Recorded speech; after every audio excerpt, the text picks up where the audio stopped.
Video like जरूर कर लीजिए और ऐसे वीडियो लगातार फ्री में पाने के लिए चैनल को तुरंत सब्सक्राइब कर लीजिए और बेल आइकन को जरूर टैप कर लीजिए ताकि आगे भी सारे वीडियो आपको मिलते रहे। यूट्यूब में फॉलो करते हैं तो प्लीज ये वाला फ्री टेलीग्राम चैनल जरूर ज्वाइन कर लीजिएगा। सारे नोटिफिकेशन सारे अपडेट यहीं पे आते हैं, ध्यान रखिए। Hello friends, welcome back to our YouTube channel C side preparation. उम्मीद है कि आप स्वस्थ होंगे और बेहतर तैयारी कर रहे होंगे। फ्रेंड्स, आज की इस वीडियो में हम लोग आरओ एआरओ री एग्जाम के टेस्ट सीरीज का सेट नंबर 3 देखेंगे। इस वीडियो में कुल 25 क्वेश्चंस होंगे और इस प्रकार के सेट लगातार चलते रहेंगे। हम लोग कुल 40 सेट का डिस्कशन करेंगे। दोस्तों, अगर आप 40 सेट पूरी तरह से देख लेते हैं तो आपका पेपर चाहे जिस स्तर का है, इजी, मॉडरेट या टफ, रीजनिंग के सभी क्वेश्चन आप टैकल कर पाएंगे, आपको कोई भी समस्या नहीं होगी। और अगर आप आरओ एआरओ या फिर किसी भी प्रकार के स्टेट पीसीएस एग्जाम या वनडे एग्जाम की कंप्लीट प्रिपरेशन करना चाहते हैं तो आप टीम के पेड कोर्सेज से जुड़ सकते हैं, जिसके लिए यहाँ पर कुछ नंबर दिया गया। आप इन नंबर पे कॉल करके पेड कोर्स से जुड़ने की प्रक्रिया समझ सकते हैं। चलिए दोस्तों, और आगे बढ़ते हैं। देखिए, यहाँ पर ये ज्ञान सर का व्हाट्सएप नंबर दिया गया। आप व्हाट्सएप के माध्यम से भी टीम के पेड कोर्सेज से जुड़ सकते हैं। अगर अभी तक आपने प्ले स्टोर से स्टडी फॉर सिविल सर्विसेज का एप्लीकेशन इंस्टॉल नहीं किया तो जरूर इंस्टॉल कीजिएगा, क्योंकि एप्लीकेशन के माध्यम से आप जिस भी कोर्स को ज्वाइन करेंगे वहां पर आपको 20% का डिस्काउंट मिलेगा। दोस्तों, यह ऑफर लिमिटेड टाइम के लिए, जल्द से जल्द आप इंस्टॉल कीजिए स्टडी फॉर सिविल सर्विसेज का एप्लीकेशन। वहां पर आपको कोड अप्लाई करना होगा GYANSIR, जे ज्ञान सर। जैसे आप ये कोड अप्लाई करेंगे आपको 20% डिस्काउंट मिलेगा और आप उस कोर्स को डिस्काउंट प्राइस में परचेस कर सकते हैं। चलिए अब बढ़ते हैं प्रश्नों की ओर। देखिए, यहाँ पर पहला क्वेश्चन दिया गया या पहला प्रश्न दिया गया, निम्नलिखित श्रृंखला में कौन सा विकल्प प्रश्नवाचक चिन्ह को प्रतिस्थापित करेगा। आपको बताना है कि यहाँ पर कौन सा विकल्प होगा जो यहाँ पर आगे आएगा। तो देखते हैं इसमें क्या सीक्वेंस चल रहा है। देखिए, ZXWY पहला ये दिया, फिर आगे देखिए TRQS, और अगर आगे बढ़ेंगे तो NLKM दे रखा है। अब देखिए आगे क्या आएगा। पहले देखिए, Z की प्लेस वैल्यू है 26, T की प्लेस वैल्यू है 20, N की प्लेस वैल्यू है 14। तो आपको पता चल चुका होगा। देखिए 6 का डिफरेंस है, यहाँ पर भी 6 का डिफरेंस है और कम हो रहा है तो आगे भी आप 6 का डिफरेंस रखेंगे तो यहाँ पर लिखेंगे 8। 8 मतलब क्या आएगा, H आएगा। जो पहला अक्षर आएगा इसका H होगा। H होगा मतलब यहाँ से विकल्प आपका C उत्तर बनेगा या E उत्तर बनेगा। इसके बाद आगे देखिएगा X, X के बाद R हो गया, R के बाद L हो गया, है ना। यहाँ पर भी डिफरेंस देखिए क्या चल रहा है। अगर X के प्लेस वैल्यू की बात करेंगे, ये 12 है, ये 18 है, और इसके सॉरी X में 12 बोल रहा हूँ, ये 24 है, ये 18 है और ये 12 है। तो आगे आएगा 6। H के बाद आप नेक्स्ट लिखेंगे F, HF कहां पर दिख रहा है, विकल्प C में, तो ये इस प्रश्न का उत्तर बन जाएगा। दोस्तों, अगले क्वेश्चन पर आते हैं, प्रश्न संख्या 2। इसमें दिए निम्नलिखित श्रृंखला में कौन सा विकल्प प्रश्नवाचक चिन्ह को प्रतिस्थापित करेगा। सेम यही क्वेश्चन अंग्रेजी में यहाँ इस प्रकार दिया है। देखिए, AB के साथ 9 रखा गया, D के साथ 81 है, क्वेश्चन मार्क है, JK के साथ 441, MN 729, PQ 1089। अगर आप ध्यान से देखेंगे जो भी नंबर्स लिखे गए 9, 81, 441, ये सब एक पूर्ण वर्ग है। अब ये पूर्ण वर्ग आया कहां से, देखिए A की प्लेस वैल्यू 1 और B की प्लेस वैल्यू 2, दोनों को जोड़ने पर आ गया 3, 3 का कर दिया गया स्क्वायर तो मिल गया 9। इसी तरीके से D को देखेंगे तो D की प्लेस वैल्यू है 4 और E की प्लेस वैल्यू है 5, 4 और 5 जोड़ने पर 9 आएगा, 9 का स्क्वायर कितना हो जाएगा, 81 हो जाएगा। और आगे बढ़ेंगे, J के प्लेस वैल्यू की बात करेंगे तो J की प्लेस वैल्यू कितनी होती है, 10, और K की प्लेस वैल्यू है 11, इसको जोड़ने पर मिला 21, 21 का स्क्वायर होता है 441। तो पैटर्न तो आपको पता चल गया, बस ये देखना है कि यहाँ पर अगला लेटर आएगा कौन। देखिए AB, इसके बाद क्या है, C छूटा है, फिर DER है ना। F छोड़ेंगे I, देखिए F छोड़ेंगे तो इसके बाद क्या लिखेंगे, GH लिखेंगे। तो GH लिखेंगे तो G की प्लेस वैल्यू है 7 और H की प्लेस वैल्यू है 8, 7 और 8 15, 15 का स्क्वायर होता है 225। तो GH 225 इसका उत्तर बनेगा विकल्प A। चलिए फ्रेंड्स, बढ़ते हैं अगले क्वेश्चन पर। प्रश्न संख्या 3 देखते हैं, निम्नलिखित संख्या श्रृंखला में कौन सा विकल्प प्रश्नवाचक चिन्ह को प्रतिस्थापित करेगा। बताना है कि आगे कौन सा यहाँ पर नंबर इसमें से आएगा। तो चलिए देखिए, देखते हैं इसमें क्या पैटर्न चल रहा है। देखिए 3, 3 के बाद है 20, 20 के बाद 63, 63 के बाद 144, फिर 275। कोई पैटर्न नहीं दिख रहा है तो आप डिफरेंस निकालेगा। यहाँ पर डिफरेंस है 17 का, आगे डिफरेंस है 43 का, और आगे बढ़ेंगे तो यहाँ पर डिफरेंस मिल जाएगा 81 का, और आगे बढ़ने पर पता चलेगा 1, 3, 1, 131। अभी भी कुछ लॉजिकल नहीं दिख रहा है तो फिर से डिफरेंस निकालेगा। यहाँ पर डिफरेंस कितने का हो जाएगा, देखिए यहाँ पर मिलेगा आपको 6 और ये 26, है ना। आगे और बढ़ेंगे तो देखिए यहाँ पर डिफरेंस कितने का हो जाएगा, 8 और 3, 38 का डिफरेंस है। नेक्स्ट यहाँ पर 50 का डिफरेंस है। देखिए अब यहाँ से आपको लॉजिकल दिखने लगा, ये 12 और फिर यहाँ पर 12। ट्रिपल डिफरेंस निकालने पर देखिए 1 2 3 3 बार जब डिफरेंस लिया गया तो ये 12 का डिफरेंस है। फिर इसमें देखिए 50 में 12 जोड़ेंगे तो आपको मिलेगा 62, है ना। 62 मिला तो 131 में 62 जोड़ेंगे, 131 में जैसे ही 62 जोड़ेंगे 3 9 1, यहाँ पर 193 मिल गया। अब इसके बाद क्या करना है, यहाँ पे जो 275 दिख रहा है इसमें 193 को जोड़ दीजिएगा। 8 9 7 16, 4 3 और 1 4, 468। तो 468 इसका सही उत्तर बनेगा विकल्प डी। तो दोस्तों यहां से आपने देखा कितना बेहतरीन क्वेश्चन है ये। चलिए बढ़ते हैं अगले प्रश्न पर। नेक्स्ट प्रश्न संख्या 4, निम्नलिखित समीकरण को किन दो चिन्हों तथा दो संख्याओं को का एक दूसरे से प्रतिस्थापन किया जाए ताकि दिया गया समीकरण सही हो जाए। अब बताना है कि कौन सा प्रतिस्थापन किया जाए जिससे ये सही हो जाए। ऐसे प्रश्न हमेशा हिट एंड ट्रायल से सॉल्व होते हैं, अर्थात आपको एक एक विकल्प को चेक करना पड़ेगा। तो दोस्तों आप इसे चेक करके जरूर बताइएगा कि इस प्रश्न का सही उत्तर कौन सा हो जाएगा। चलिए आते हैं अगले क्वेश्चन पर। नेक्स्ट प्रश्न संख्या 5 दिया है, नीचे दिए गए शब्द के दाहिनी ओर एक ऊर्ध्वाधर दर्पण रखा जाए तो प्राप्त दर्पण प्रतिबिंब कैसा होगा। देखिए यहाँ पर ट्रिम्स लिखा गया, यहाँ पर एक मिरर रखा जाएगा। जब मिरर रखेंगे तो एस अपोजिट बन जाएगा इस प्रकार से, है ना। एस के बाद देखिए एच सेम टू सेम रहेगा, पी अपोजिट बनेगा। अब देखिए एस एच पी, यहाँ से अगर हम लोग देखेंगे तो देखिए विकल्प डी इलिमिनेट हो जाएगा, बाकी अभी हर विकल्प चल रहा है। आगे देखते हैं, देखिए एम है तो इसके बाद देखिए पी के बाद एम सेम टू सेम रहेगा। देखिए एक विकल्प और यहाँ से एलिमिनेट हो गया बी।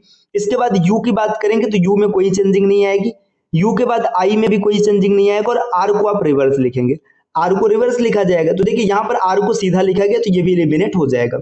विकल्प ए इस प्रश्न का सही उत्तर बनेगा। दोस्तों बढ़ते हैं अगले क्वेश्चन की ओर। प्रश्न संख्या 6 में क्या दिया, यदि स्तंभन को किसी कूट भाषा में 87 67 73 94 के रूप में लिखा जाए तो उसी कूट भाषा में एक्यूरेट को कैसे लिखेंगे। देखिए स्टबन इसको लिखा गया इस प्रकार से, आपको बताना है एक्यूरेट को क्या लिखा जाएगा।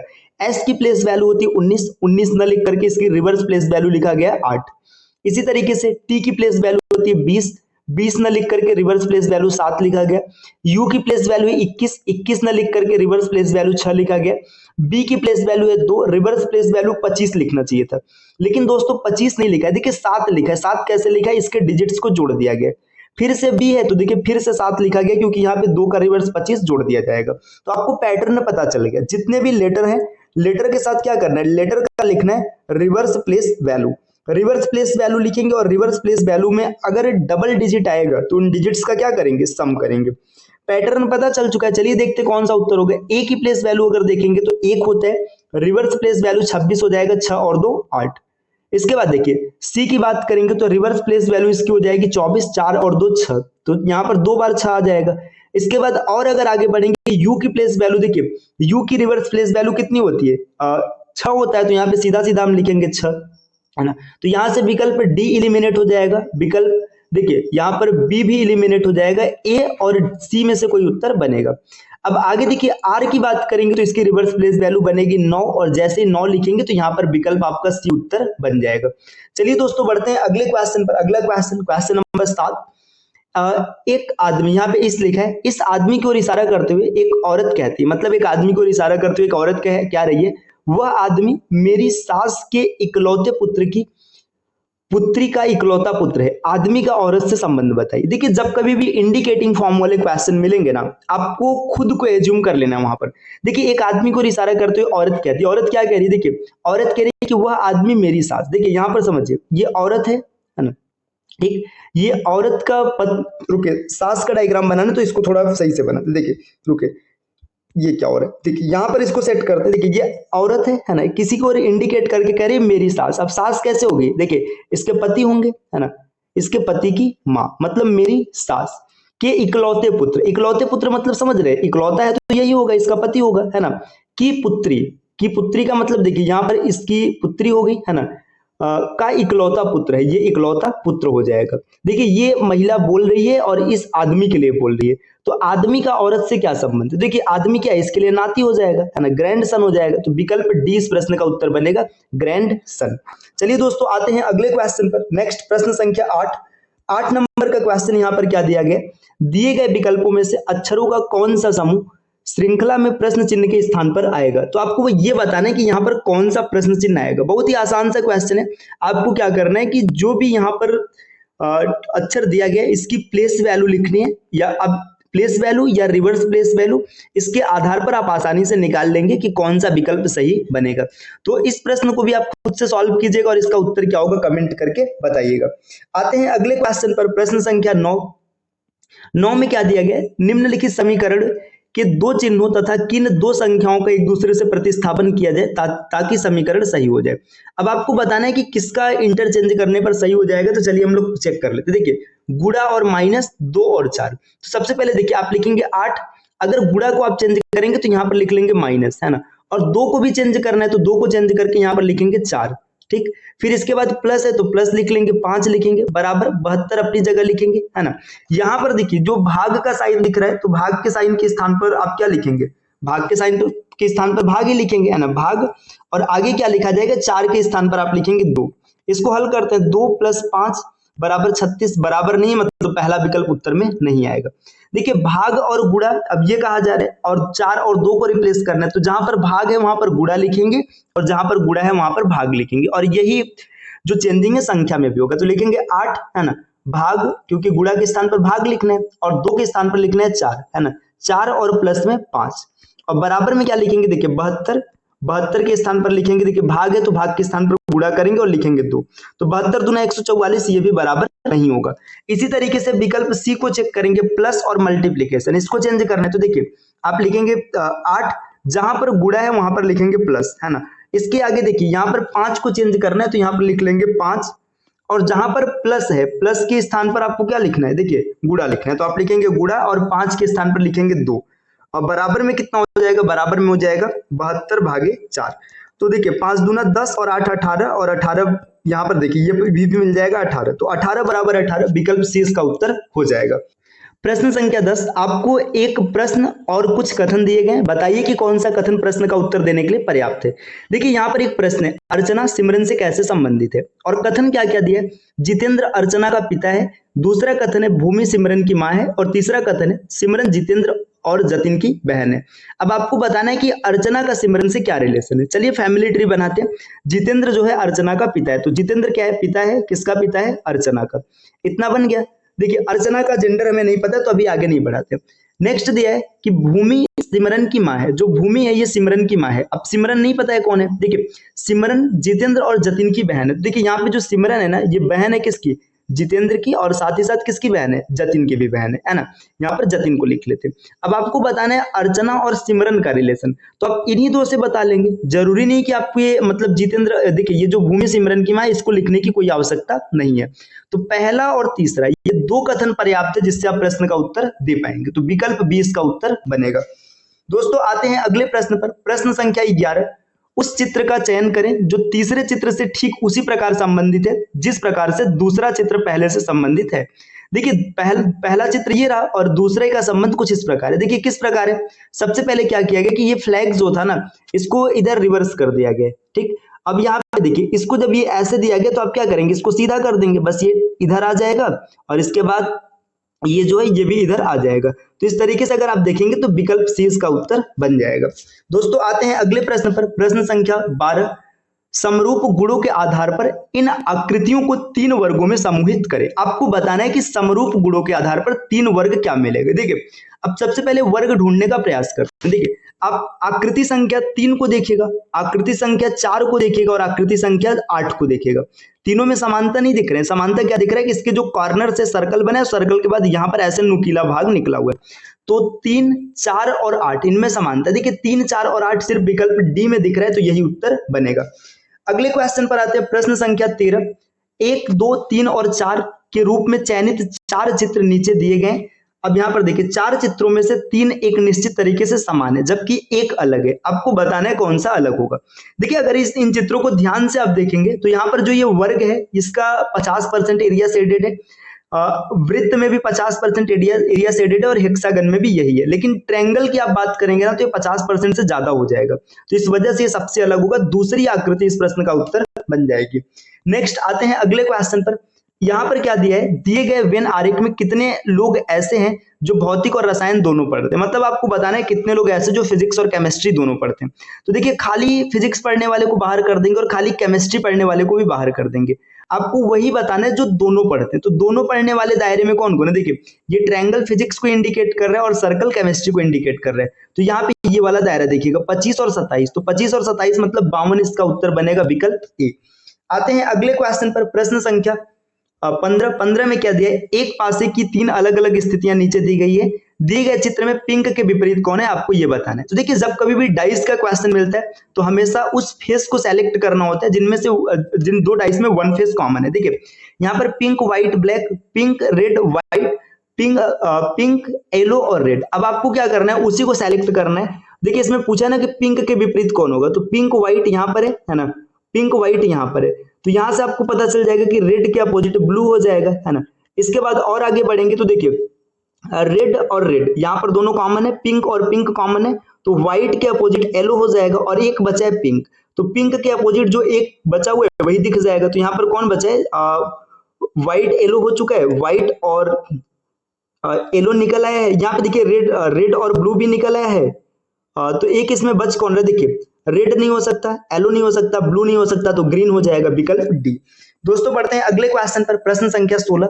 यहाँ पर दिया है देविका घर से दक्षिण में 50 किलोमीटर गई और फिर बाएं मुड़कर 20 किलोमीटर गई, पुनः वह उत्तर की ओर मुड़कर 30 किलोमीटर गई। अब उसका घर वर्तमान स्थान से किस दिशा में, देखिए आपको बताना है। देखिए यहाँ पे देविका का घर है, यहाँ से दक्षिण में जाती है 50 किलोमीटर, ठीक 50 किलोमीटर चली, इसके बाद यहां से क्या होता है, वो लेफ्ट टर्न लेती है, लेफ्ट टर्न मतलब इधर टर्न लेती है, फिर क्या करती है 20 किलोमीटर चली और फिर उत्तर की ओर मुड़ती है, उत्तर की ओर मुड़ करके क्या होती है 30 किलोमीटर जाती है। देखिए 30 किलोमीटर आ गई, मतलब यहाँ पे अगर आप देखेंगे तो ये 30 किलोमीटर यहाँ से छट गया, है ना, ये 20 ऊपर बचा और 20 यहाँ पर बचा।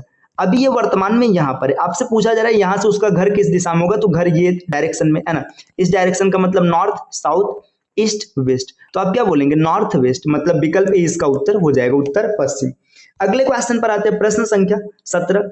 यदि किसी बुजुर्ग दंपति का रास्ते में एक्सीडेंट हो जाता है तो इस स्थिति में आपकी सबसे उचित प्रतिक्रिया क्या होगी।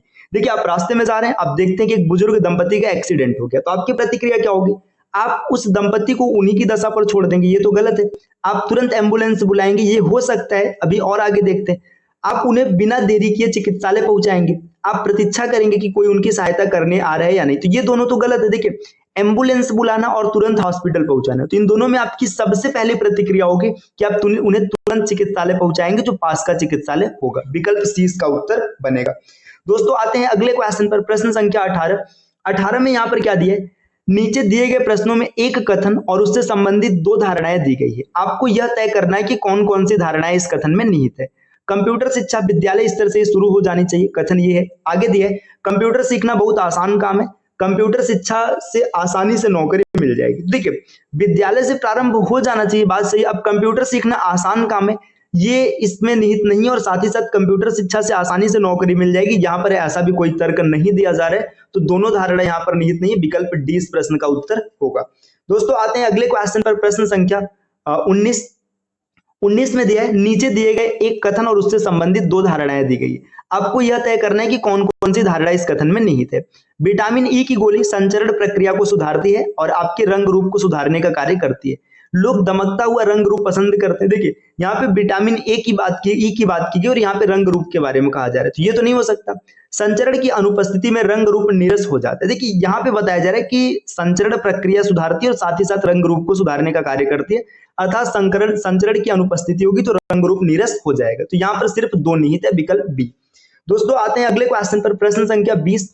यदि किसी कोड भाषा में फ्लावर को इस प्रकार से लिखा जाए तो आपको बताना है क्रिकेट को कैसे लिखेंगे। एफ की प्लेस वैल्यू होती है 6, अब यहाँ पे देखिए 6 न लिख करके जी मतलब 7 लिखा गया। एल की प्लेस वैल्यू होती है 12, 12 न लिख कर के मतलब 11 लिखा गया। ओ की प्लेस वैल्यू 15, तो यहाँ पर 16 लिखा गया। डब्ल्यू की प्लेस वैल्यू होती है 23, तो यहाँ पर 22 लिखा गया। ई के जगह पे 6 लिखा गया और 18 की जगह पे 17 लिखा गया। पैटर्न पता चल गया, पहले आपको +1 फिर -1 फिर +1 फिर -1, ये सीक्वेंस चलाना है। तो देखिए सी में +1 करेंगे तो मतलब डी, आर में -1 करेंगे तो क्यू, ठीक, डी और क्यू। देखिए आई में +1 करेंगे तो जे और के में -1 करेंगे तो फिर से मिलेगा जे, है ना। देखिए +1 -1 +1 फिर यहाँ से -1 रहेगा, है ना। तो यहाँ पे सी आर आई, अच्छा यहाँ पे रुके यहाँ पे सी आएगा ना, तो ये आप बी लिखेंगे। फिर नेक्स्ट आगे बढ़ेंगे, देखिए यहां से अगर देखेंगे डी क्यू जे बी, यहाँ पे दिख रहा है डी क्यू, ये गलत हो गया, ये गलत हो गया और ये भी गलत हो गया, तो विकल्प ए इसका उत्तर बनेगा। दोस्तों आते हैं अगले क्वेश्चन पर, प्रश्न संख्या 21। कोड भाषा में ब्यूटी को कुछ इस प्रकार लिखा गया, तो आपको बताना है गार्डन क्या होगा, कमेंट कीजिएगा इसका उत्तर। आगे बढ़ते हैं क्वेश्चन संख्या 22 में देखिए यहाँ पर दिया है, यदि स्टूपिड का कोड कुछ इस प्रकार से है ना, ये लिखा है 67 85 92, तो आपको बताना है गैदर का कोड क्या होगा। तो कुछ नहीं करना है, आप प्लेस वैल्यू चेक कीजिए और प्लेस वैल्यू के आधार पर आप इसे बना सकते हैं। क्वेश्चन संख्या 23 में क्या दिया, देखिए ब्लड रिलेशन का क्वेश्चन है, इसको आप स्क्रीनशॉट निकालिएगा, इसका भी उत्तर कमेंट कीजिएगा।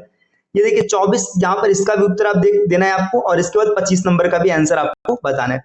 तो दोस्तों ये आज की क्लास रही, जहां पर हम लोगों ने 25 प्रश्नों का डिस्कशन किया है। इसमें कुछ क्वेश्चंस मैंने खुद से सॉल्व किया, आपके लिए छोड़ा गया, तो जो क्वेश्चन आपके लिए छोड़ा गया आप उसका आंसर जरूर कमेंट कीजिएगा। चलिए अब आपसे मिलते हैं अगले वीडियो में कुछ नए क्वेश्चंस के साथ, तब तक के लिए नमस्कार।